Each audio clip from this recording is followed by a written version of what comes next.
मैं शफीक खान। इस वक्त मैं मौजूद हूँ सिवड़ी बिडडी चाल, जहाँ पर एक बड़ा मुद्दा है बिडडी चाल का डेवलपमेंट के बारे में। उसी के बारे में एक मीटिंग रखी गई थी। यहाँ के रहीवासी थे और यहाँ के पदाधिकारी सभी ने एक मीटिंग रखी है और उन्होंने एक जोरदार नारा लगाया है, बहुत आक्रोश किया है। हमारे देवेंद्र फडणवीस जो इनको टाइम नहीं दे रहे हैं, प्राइम मिनिस्टर नरेंद्र मोदी जो टाइम नहीं दे रहे हैं, उस बारे में एक इनका आक्रोश है। इन्होंने एक जन आंदोलन करने का चेतावनी दी है सरकार को। ये 7 तारीख को कुछ आजाद मैदान में ये लोग ने बड़ा आंदोलन करने का, रास्ता रोको आंदोलन करने का एक चेतावनी दी है। और इन्होंने एक नया किया है, आगामी नगर सेवक इलेक्शन है 2026 में, इन्होंने ये किया है कि वो नगर सेवक के इलेक्शन को पूरा से जोर तोड़ से विरोध करेंगे। यहाँ पर कोई भी नगर सेवक आने नहीं देंगे। ये तो अभी हमारे साथ मौजूद है। सर, सबसे पहले तो आपका लोकहित में स्वागत है। आप अपना नाम बताइए। मेरा नाम राहुल यादव है। मैं यहाँ का सिवड़ी का रहवासी हूँ। आपको मैं बताना चाहता हूँ कि पिछले 120 सालों से ये बिल्डिंग है और 960 यहाँ पे परिवार यहाँ पे रहते हैं। लेकिन हमने इस संबंध में सारे यहाँ के विधायक जो अरविंद सावंत जी नगर सांसद जी है, विधायक अरविंद अजय चौधरी साहब हैं, बगल के वार्ड के कालीदास कोलमकर जी हैं, चित्रा वाघ जी हैं, प्रवीण दरेकर जी हैं, जितने भी संबंधित यहाँ के लोगों के सारे रहवासियों की तरफ से हमने उनको संपर्क किया, सब लोगों से हमारी पक्ष को बात को रखा।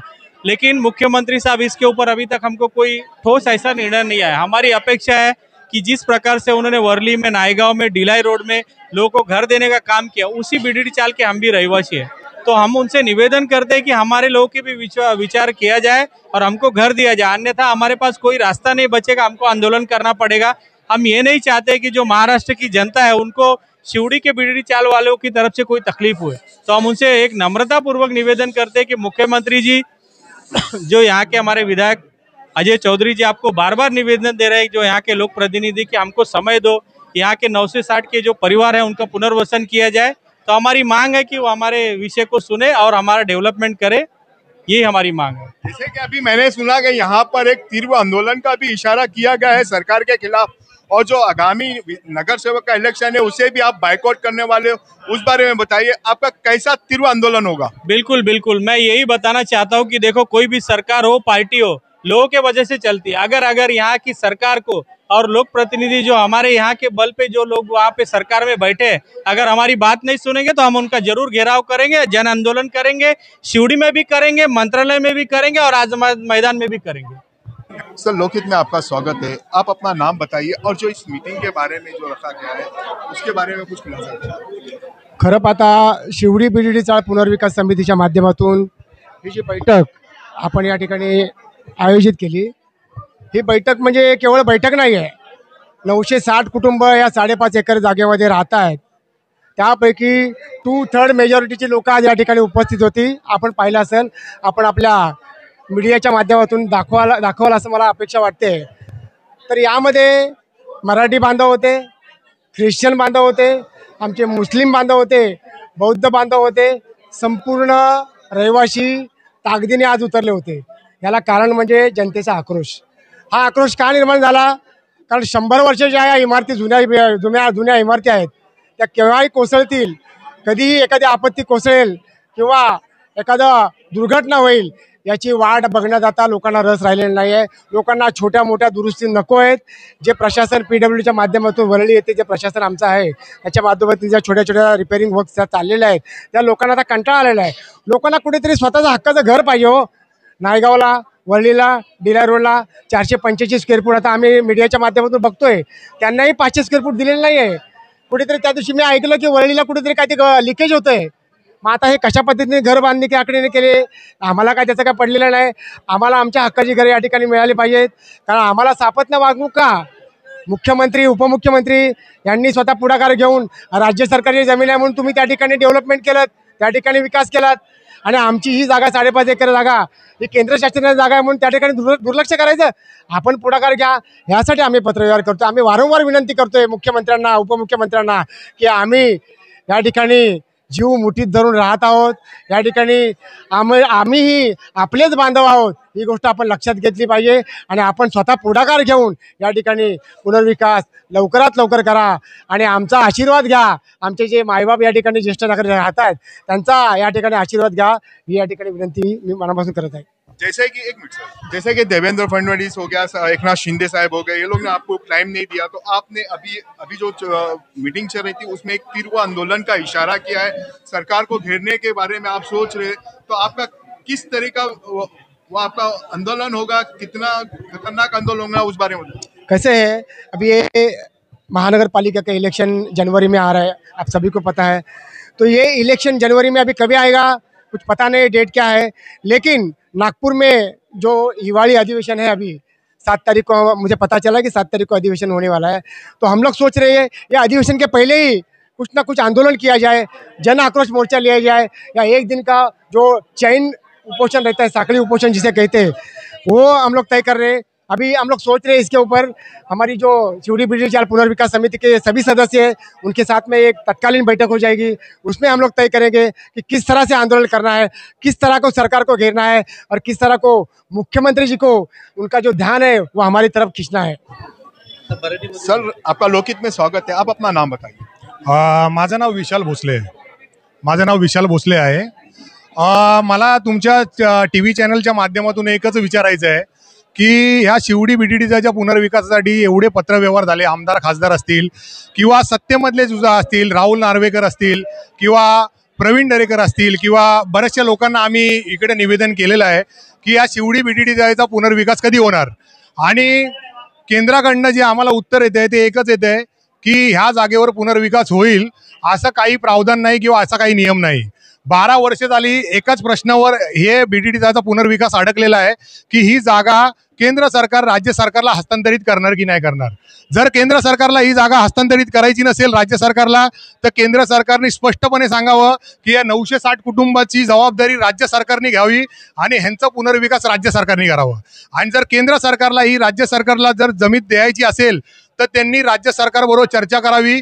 आम्हाला ह्या जागेवर तुम्हाला सांगतो, जागेच्या बदली जागा राज्य सरकारने प्रस्ताव दिले होते, जागेच्या बदली 450 कोटी रुपये, जागेच्या बदली 450 फ्लॅट आम्ही शिपिंगला म्हणजे केंद्र सरकारला द्यायला तयार आहेत. हे तिन्ही प्रस्ताव त्यांनी नाकारलेले आहेत. मला तुमच्या माध्यमातून मुख्यमंत्र्यांपर्यंत एवढंच पोहोचवायचं आहे की इकडे जर दुःखद घटना घडली आणि जर इकडे कोण मेलं तर मुख्यमंत्री हे जाहीर करायला येणार का? मेलेल्या लोकांना 5 लाख रुपये, गंभीर जखमींना 3 लाख रुपये, जे किरकोळ जखमी आहेत त्यांना 25,000, ह्याचीच आम्ही वाट बघायची का? म्हणजे आम्ही आमचे जीव मुठीत घेऊन राहायचे का? आमच्या मतांच्या वेळेला हे लोक सगळे येतात की आम्ही तुम्हाला करून देऊ, हे करून देऊ, ते करून देऊ. आता कुठे आहेत? आम्हाला फक्त एवढंच प्रश्नाचं उत्तर पाहिजे की आमचा शिवडीचा पुनर्विकासाचा प्रश्न तुम्ही सोडवणार किंवा नाही सोडवणार. तुम्ही जसं बघायला गेला तर तिकडे कबुतरांचा प्रश्न आहे. कबुतरांच्या प्रश्नांसाठी मुख्यमंत्र्यांना वेळ मिळतो, पण शिवडी बिडीच्या माणसांसाठी मिळत नाही वेळ. तुम्ही विचार केला पाहिजे. तुमच्या माध्यमातून मुख्यमंत्र्यांपर्यंत ही संवेदनशील गोष्ट पोहोचली पाहिजे. जर इकडे अपघात झाले तर इकडे शेकडो माणसं मरू शकतात. मी तुमच्या माध्यमातून मुख्यमंत्र्यांना विनंती करतो, लवकरात लवकर आपण यांना आम्हाला बैठक देऊन आमच्याशी चर्चा करून योग्य तो मार्ग त्यांनी तोडगा काढावा. मैडम लोकहित में आपका स्वागत है, आप अपना नाम बताइए और जो ये मीटिंग रखी गई थी उस बारे में कुछ खुलासा करिए. जेके देवेंद्र फडणवीस आपको टाइम नहीं दे रहे, पीएम प्राइम मिनिस्टर आपके ऊपर नजर अंदाज कर रहा है, इस विकास के लिए आप कुछ 2 शब्द बोलो. माझं नाव शुभदा पाटील, मी इकडची म्हणजे या बीडीडीचा इथे रहिवासी आहे. आमचं नेहमीच बोलणं चालू असतं, मीटिंग कमिटी चालू असते की आम्ही कमिटीची नेहमीच मीटिंग बोलवतो की ह्या बीडीडीचा पुनर्विकास कधी होणार. पण प्रत्येक वेळी हे राजकीय पक्ष म्हणजे आमचे मुख्यमंत्री उपमुख्यमंत्री आमच्या प्रश्नाकडे दुर्लक्ष करतात, आमच्या प्रश्नांना उत्तर देत नाहीत किंवा आम्हाला कोणत्याही ह्याच्यामध्ये धरत नाही आहेत की तुम्ही तुमचा विकास आम्ही करणार आहोत की नाही आहेत ह्याचं नीट उत्तर देत नाही आहेत. त्यामुळे आम्ही आता ह्यापुढे आंदोलन करण्याचं ठरवलं आहे. बघू आता संपूर्ण सगळी बीडीडीचा इथली रहिवासी आमच्या पाठीशी आहे, तेव्हा लवकरात लवकर आम्ही आंदोलनाचा इशारा देत आहोत. आपका स्वागत है सर। आप अपना नाम बताइए और आपकी जो इस बीडीडी चाल के ऊपर मुख्यमंत्री ध्यान नहीं दे रहे, एकनाथ शिंदे साहब को मैंने सुना ध्यान नहीं दे रहे, कोई भी नेता यहाँ का ध्यान नहीं दे रहा, उस बारे में कुछ? माझं नाव दीपक कदम, मी बीडीडी चाळ 15 मध्ये राहतो। महत्त्वाचा मुद्दा असा आहे की बीडीडी चाळीच्या 4 ठिकाणच्या डेव्हलपमेंटमध्ये फक्त शिवडीचं राहिलेलं आहे। त्याचं मुख्य कारण असं दिलं जातं की ही जागा बीपीटीची आहे, बरोबर आहे। गेली 100 वर्ष आमच्या 3 पिढ्या ह्या बीपीटीच्या जागेत अधिकृतपणे भाडं देऊन राहतो। आज या मुंबईमध्ये अनधिकृत झोपड्यांना तुम्ही टॉवरच्या टॉवर दिले जातात। जर आम्ही 100 वर्ष या बीडीडी चाळीत राहतोय, आमच्याबद्दल विचार का केला जात नाही? तुम्ही कारण देता की बीपीटीची जागा आहे। बीपीटी म्हणजे काय, ब्रिटिश कंपनी आहे का? ब्रिटिश ईस्ट इंडिया कंपनी आहे का? एक तर ती ईस्ट इंडिया कंपनी असेल किंवा आम्ही भारताचे नागरिक नाही आहोत, असा काहीतरी मुद्दा असेल, त्यामुळे तुम्ही आम्हाला डावळलं जातंय। दोन्ही बीपीटी म्हणजे एक सेंट्रल गव्हर्नमेंटची एक संस्था आहे। सेंट्रल गव्हर्नमेंटच्या संस्थेमध्ये जर आम्ही 100 वर्ष राहतोय तर आमच्याबद्दल विचार केला गेला पाहिजे। न देण्याचं कारणच येऊ शकत नाही। तुम्ही महाराष्ट्र सरकारला जागा हँड ओव्हर करा। आज सेंट्रल गव्हर्नमेंटच्या सॉल्ट पेंटच्या जागेत, कस्टमच्या जागेत बिल्डरच्या इमारती उभे राहिल्यात। जर आम्ही 100 वर्ष या ठिकाणी राहतो तर आम्हाला काय जागा देऊ शकत नाही? तर माझी मुख्यमंत्र्यांनी विनंती आहे की आपण ह्या प्रश्नामध्ये लवकरात लवकर लक्ष घालून हा प्रश्न कसा सोडवता येईल याकडे लक्ष द्यावं। Thank you. तो यहाँ पर लोगों का बहुत आक्रोश है और इन्होंने यहाँ तक कि ये भी कह दिया है कि नगर सेवक के इलेक्शन को बाइकआउट करने वाले हैं और ये लोग एक जन आंदोलन का इशारा दिया है सरकार को। देवेंद्र फडणवीस, एकनाथ शिंदे, अजीत पवार जो बीडीडी चाल पे बिल्कुल ध्यान नहीं दे रहे, इनके डेवलपमेंट के बारे में नहीं सोचा जा रहा है, इन्हें फंसाया जा रहा है। इन्हें कभी कहते हैं बीपीटी की जगह है, कभी केंद्र की जगह के बारे में ऐसा बोल के टाल मटोल किया जा रहा है। तो ये देख सकते हैं आप, आज ये बीडीडी चाल पुनर्विकास समिति का एक मीटिंग हुई। मैं लोकेश से शफीक खान, जय हिंद, जय महाराष्ट्र।